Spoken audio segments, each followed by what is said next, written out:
Bonjour, aujourd'hui pour la petite bulle de vie, j'avais envie de vous parler du harcèlement. Alors on en entend beaucoup parler par rapport à l'école, par rapport au travail, mais on peut retrouver ça aussi dans certaines familles, où on va stigmatiser telle personne comme étant plutôt comme ci ou comme ça. Bah, c'est celle qui est toujours à la traîne, ou c'est la personne qui comprend jamais rien, ou c'est la personne avec qui on peut blaguer d'une certaine manière. En fait, tout ça va générer chez la personne un sentiment d'infériorité par rapport aux autres. Et, euh, et à chaque fois, les autres vont dire non, mais je blague. Bah, ça fait rire qui? Euh, Ça fait rire eux, mais ils ne se rendent pas forcément compte du dégât que ça peut faire.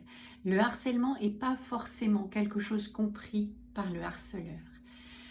Parce que il va y avoir le sentiment d'exister quand on humilie l'autre, quand en fait on n'est soi-même pas très très bien dans sa peau. Le fait de mettre l'autre plus bas que soi, on a l'impression d'être au-dessus. C'est complètement inconscient et c'est pas forcément par méchanceté du tout, mais ça peut générer ça. Donc en fait, il peut y avoir ça, même en forme de coalition dans une fratrie. Eh bien, plusieurs vont se lier contre un des autres enfants.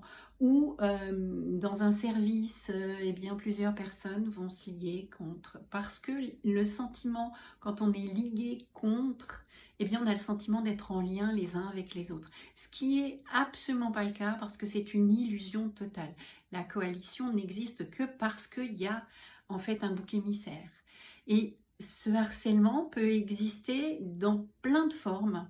Donc on peut trouver, comme je disais, l'humiliation, la raillerie, mais c'est aussi dans la forme d'enfermer la personne dans une boîte, dans c'est celui qui.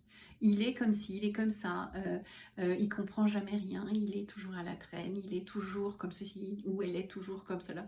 Et en fait, la personne, l'enfant ou la personne n'arrive plus à sortir de l'image que les autres ont d'elle par rapport à cette coalition et cette raillerie.